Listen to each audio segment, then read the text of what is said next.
We all live in a town where everybody knows everybody. So you better treat them right. We got somebody who's an expert to talk about that right here.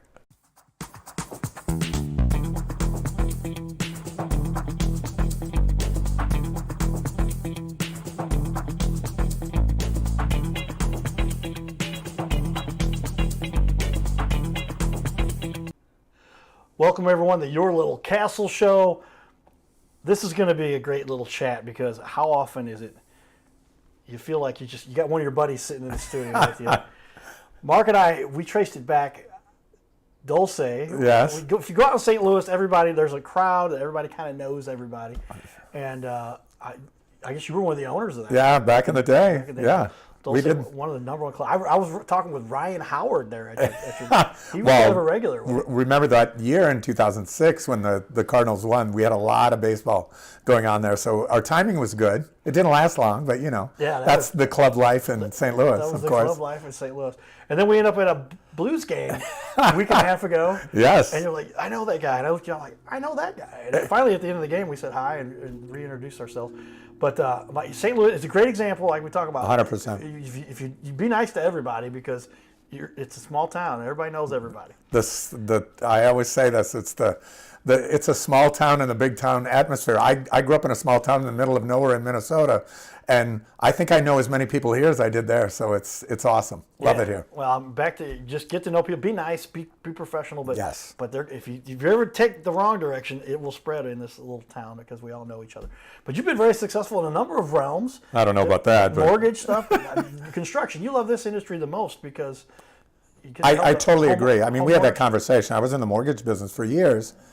And I just didn't feel, that I was dealing with people like I am now. The roofing business is much more contracting, I should say, but mostly roofing.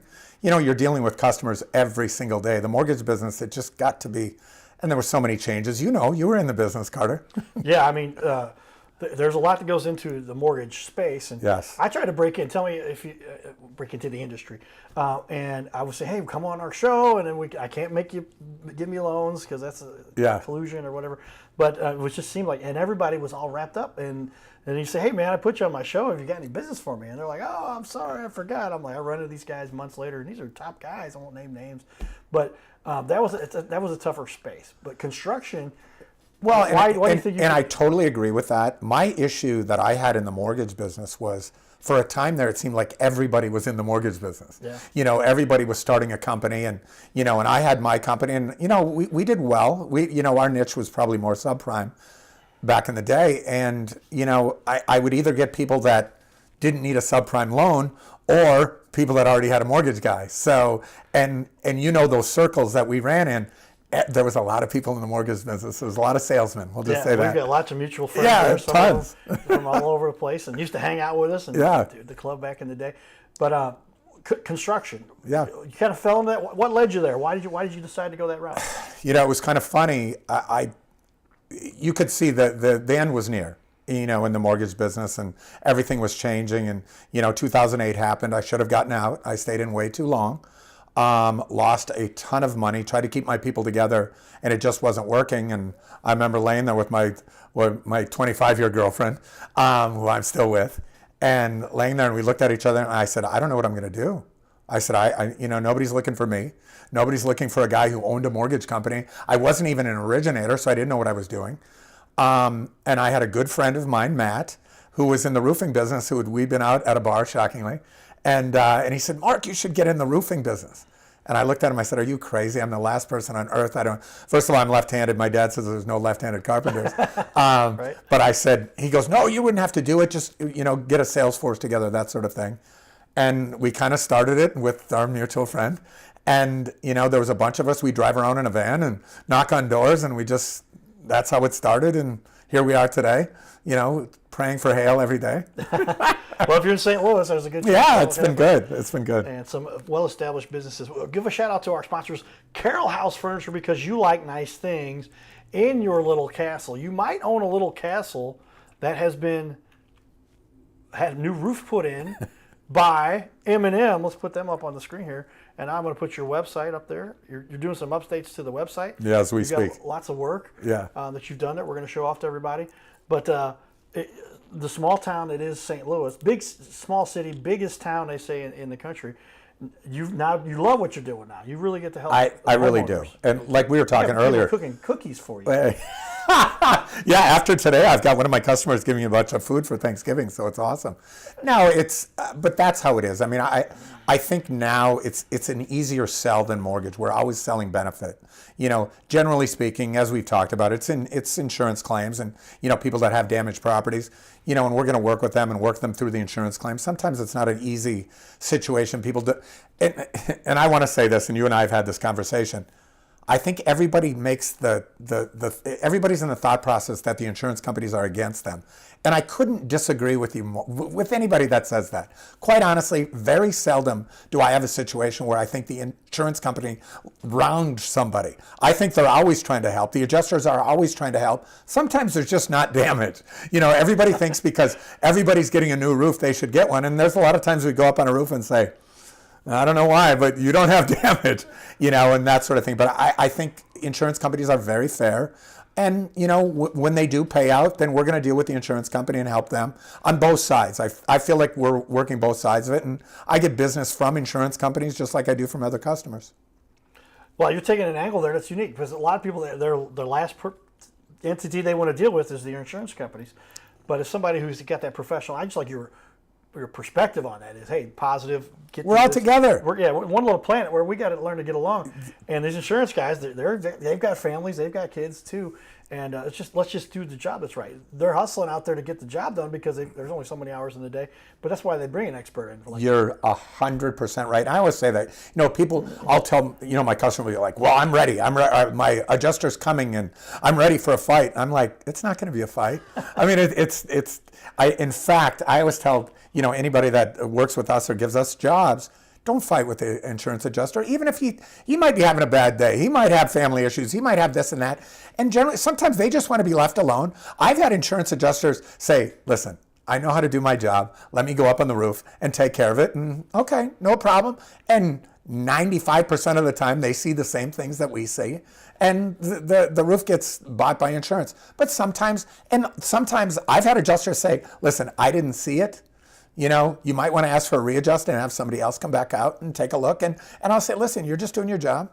And this whole adversarial, everybody makes that thought process that, it's us against them. And it's really not. Like you said, it's three entities all trying to work together. The last thing the insurance company wants to do is cheat their customer, in my eyes. They're going to be fair. And there's times where it gets turned down. And it happens. It happens to us. It doesn't happen that often. We're not one of these companies that goes and knocks on everybody's door and tells everybody to make a claim. And quite honestly, it's really hurting the industry. And then sometimes these adjusters don't even want to fight, and they'll just say, yeah, go ahead and get a new roof. When in actuality, they didn't need a new roof and there was no damage. Well, that's why you bring in somebody with the reputation, the integrity like yourself, because getting it done the right. Nobody likes to feel like they're cheating somebody, right? And if you're gonna if that's your objective, then that's gonna come back around. There's this thing called karma. Karma is for real, isn't it? Yes, 100%. So take care of those people, do what's right, but you say you have a good relationship with these guys, and you get to know these guys. And I guess being in business, you've been doing this 13 years. Yeah. Now. You run into these guys more than once. Same time. I mean, what happens like this year when there is a lot of storms that we had, numerous storms, and you have adjusters coming from all over the country.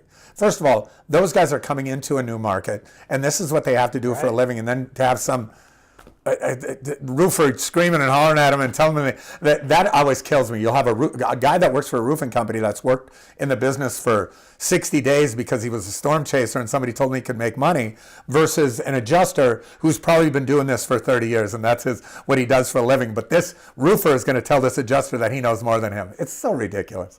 But and there's going to be give and take.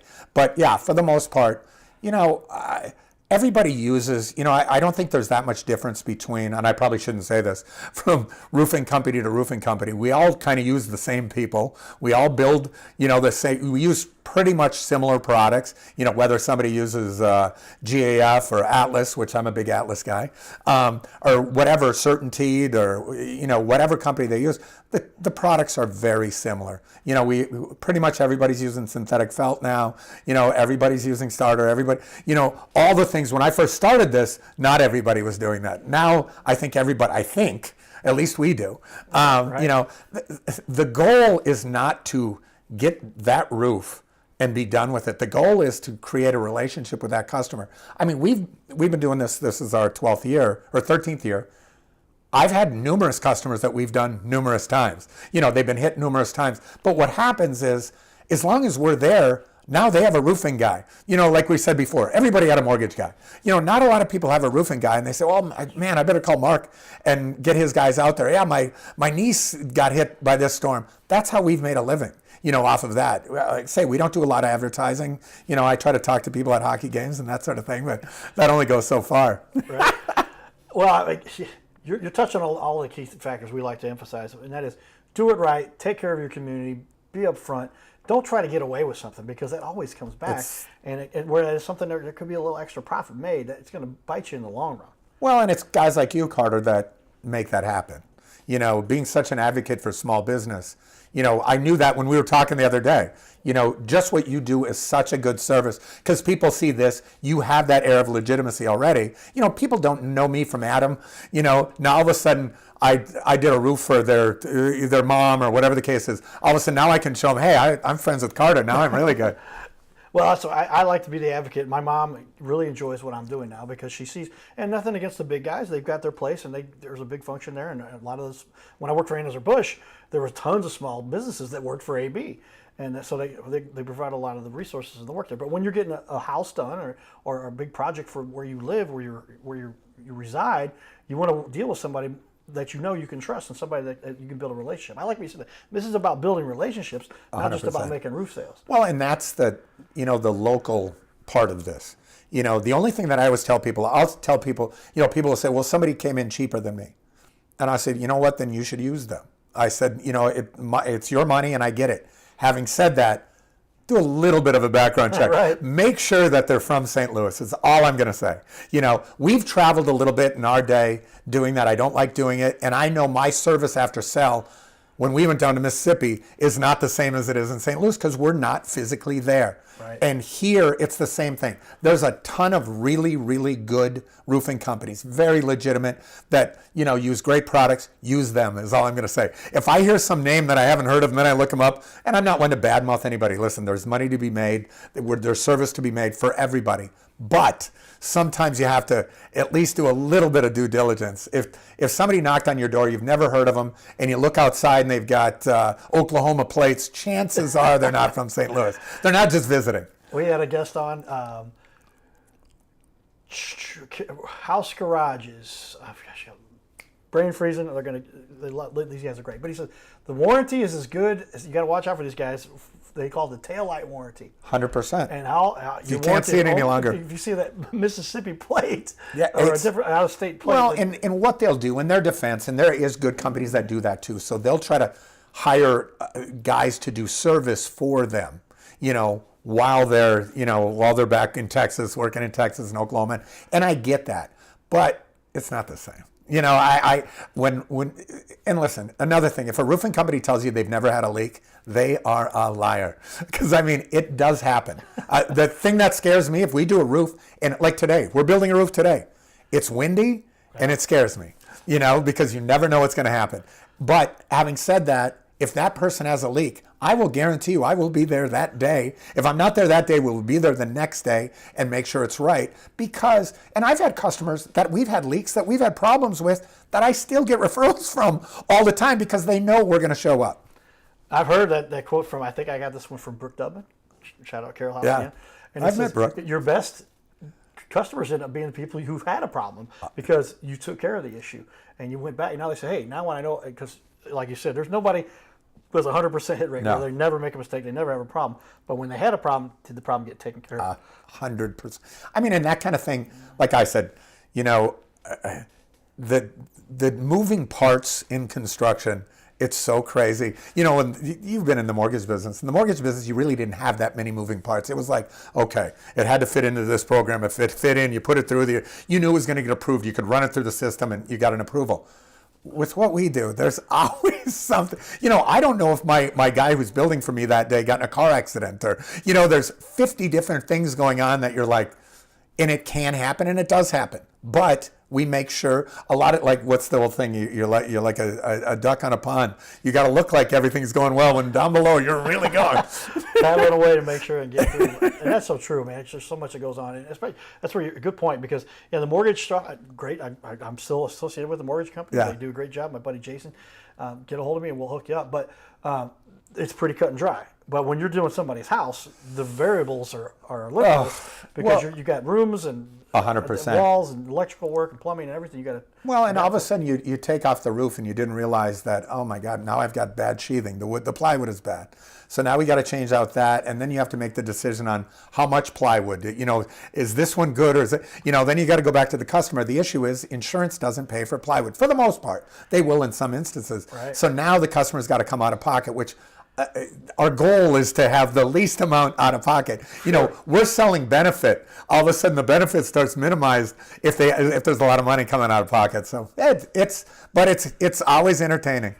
Well, yeah, a lot of great work you get to do, and that's been represented well. I'm going to put up on the wall for everybody here. M&M Contracting, everybody. We are always looking for those guys who are doing the great job. And so if you take a look here on our TV wall, I'll shoot the wide shot. There it is. And you've got this ranking, the BBB. You've known about these guys for a long time. You've been a member for a long time. You scroll down here, you've got that A+. What does it mean for you to have earned that A+ with the BBB? That's got to make some people feel very. You know what? It was one of those things when we first started.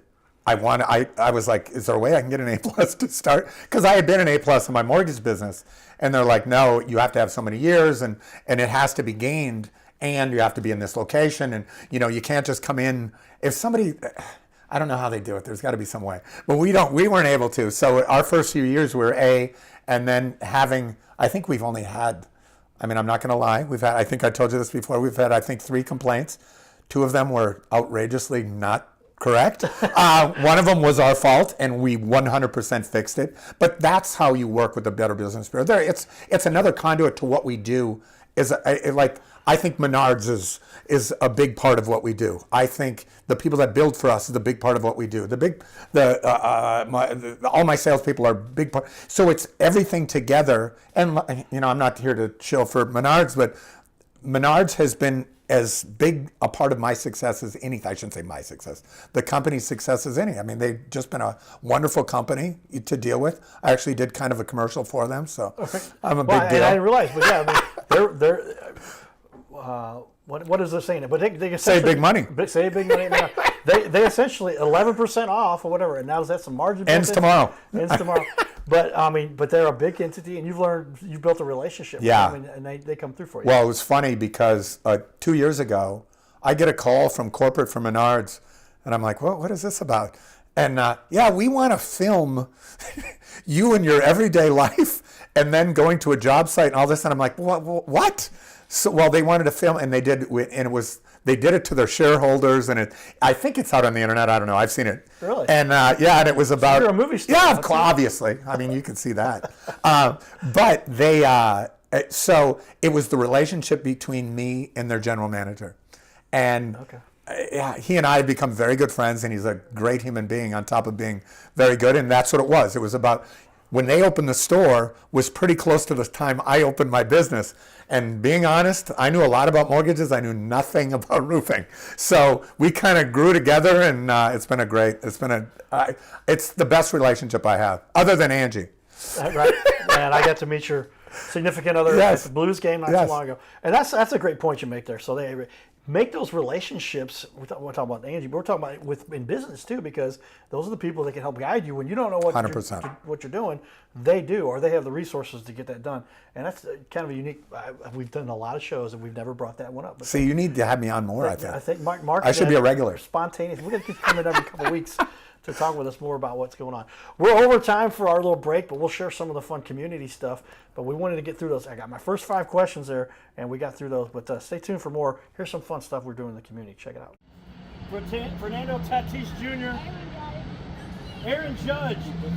Who'd you get? Bryce. All right, so we got a Cardinal fan in there. You guys are from the Misfits, right? You guys are from down close to Paducah, Kentucky, right? How long a drive was it to get up here? Only a couple. It wasn't that long. Hey, like I said, when you get older, you start playing big league ball and traveling on and stuff. It's gonna be a lot longer drives. Gonna be okay for that? We're gonna pay you well. Okay? You ready? All right. So, why did you guys decide to come up here to see the Cardinals? Come on up here. Let's hear what they say. Why did you decide you want to come see the Cardinals? His name is Carter Rethwich, but in St. Louis, he's known as the Cardinal Cowboy. He's a well-known fixture in the stands at sporting events in the Gateway City. He's one of its greatest cheerleaders, a super fan like no other. When he makes his rounds at almost every home game, he shares his love for sports with the rest of fandom with a smile, a cheer, some positive encouragement, and lots and lots of selfies and pics. But the Cardinal Cowboy was born of a tragic incident. Rethwich was an aspiring athlete in high school and college. He dreamed of playing in the big leagues, but those dreams ended when he and 3 of his college friends were hit with a devastating crash by a 5-time drunk driver. One of his best friends died. Carter suffered a critical head injury. The trauma put him in a coma for 6 days. The doctors said he was never expected to function again. Those expectations never came true. He fought back and finished college. He was determined to prove the doctors wrong. Among other inspirations, it was his love of baseball that kept him going. And from his near-death experience, the Cardinal Cowboy emerged. His goal in life became to inspire others with positivity despite the odds, to help people believe in themselves and achieve their dreams. So after my coma, I realized that it was up to me if I was going to accomplish my goals, if I was going to reach my dreams. Despite what the naysayers would say, the people that were discouraging me, like they do everyone, it's up to me if I'm going to make it. Don't listen to the naysayers. It's up to you. You decide whether you're going to succeed, whether you're going to reach your goals. Dream, and then always, always chase your dreams. Never give up. Giddy up. Hey, we're looking for the small business owners and leaders in our community to be on our show. This is the Your Little Castle show. We air 3 times a week, every week on ABC, and we would like to put somebody you know, or maybe it's you, who's a business owner, to be on our show. You'll sit right here in our guest chair, right here, sitting here talking to us. We're going to put on the wall your website and everything about you, and highlight you as a leader. Fill out the form you see here on our website. It's bigleagues.com, and if you go to bigleagues.com, fill out this form. It takes just a couple seconds, and you can even schedule yourself right here. Schedule yourself to be on the show, and there's no charge for us to record you. There's no charge to be in the studio. Check it out if you would like to be on. Fill out the form again, bigleagues.com. This is where we can turn any interview into a series of clips. Check that out. Go to bigleagues.com. Well, there we go. Mark and I sharing some fun stories. St. Louis. They can't be told, though. Those are not on camera to be told. But just St. Louis is such a great place, and you get to meet all kinds of neat people. And like I said, when we talked about some of the big companies, some of the big owners, those guys, you got to see them in the community. 100%. Hanging out and enjoying what we do in this little town here. So tell me then, give me a little cost analysis. A lot of people, when they're getting concerned with their roof, their house, this is a big repair for them. How many guys are saying, well, I can do it for cheaper. My brother-in-law can do it. What are the corners that people try to cut that you would advocate they not? You know, that's a really good question. And I think, first of all, I don't do layovers, where you put another layer of shingles. I know people do them. And I shouldn't say I don't do them. I've done them. But it's got to be a special case where, somebody just does not have the money. And you can... obviously you don't have the tear off, so you don't have the dump fees, you don't have that sort of thing. I mean, like synthetic felt is another thing. You can buy the old tar paper 15-pound felt you used to put on. The difference in cost versus synthetic is very low, and I would always upgrade to that. I think now ventilation, ridge vent, now. I think if we're surprised when you have a newer home that doesn't. No, ridge vent, if you know what it is, at the top of your house, right, on the ridge where you cut it in, and and then you put a vent over it so you have ventilation that's going out. But critical, important. It is. But if you don't have the proper ventilation down below in your soffit, if you don't have vented soffits, it really doesn't matter because the air's not flowing anyway. Okay. So people will cut it in without vented soffits. It doesn't make any difference. So at that point, the normal turtle static vents that they call that we used to always put on. But honestly, there's not that many. I mean, unless I don't know the corners to be cut, which very well could be. I mean, on every roof, it's the same for us. We put down synthetic felt. We're gonna put ice and water shield on all of the eaves. You're gonna put ice and water shield on all of the eaves. You wrap all the pipes in ice and water shield. What that is, it's like a heavier felt that will go down. So when you consider the water coming down to your eave, and here's your gutter. That area there, especially when your gutters get full, like they are right now with all of the leaves, when they get full, that water will sit in there and the dampness from the leaves. And at that point, it can start rotting the wood, so you've got your fascia board here and it's coming down like that. Once that wood starts rotting, that's when you have a problem. And you can literally get water come back behind your walls and it can get into the house. When that happens, because all the people tell me, oh, I've got a leak. And I'll say, where? And I'll say, oh, it's on the walls. And I'm like, that's not a leak. That's you've got rotted wood and it's getting behind the fascia board and running down. Anybody that's been in this business will tell you, you leak if you have a skylight, it leaks by a skylight. If it's either it's going to be a pipe or if you have your vents or a chimney, that's where it's always going to leak. If it's leaking at your walls, you probably should clean out your gutters. That's the number one thing. And you can and keeping your gutters clean. I mean, I don't tell everybody to get up, but if you can get up and clean them out, it's a huge thing. You should clean them out at least once, if not twice a year, for that's sure. That's what we're talking about. Help the community. Get yeah, some that's advice, me, obviously. Tell me such a nice, friendly guy, and I'm glad to reconnect with you and get to hang out with you. Ditto to you. But why should somebody choose you guys? Tell me what separates you guys. Well, kind of like what we talked about before, at the end of the day, we're going to be there after the job. And everybody that does jobs, work with us, generally has my cell phone and text me, call me if you have any sort of problem. I always tell somebody, when I was just at a house today, I said, if you're walking into your house and you look up and a shingle looks like it's just popping up a little bit, call me, we'll be out there. If you have any questions, anything, we're always going to be available. I mean, there's no better advertising other than your show, of course, than just word of mouth. If I do a good job for a customer, I know. Today, same thing. I had another customer tell me, Mark, I have somebody that's going to give you a call. I said, awesome. And more than likely, I will be out there myself. We're not a big company. We've been around for years. I'm not trying to get huge. We're at a pretty good spot right now, and we do a pretty good job.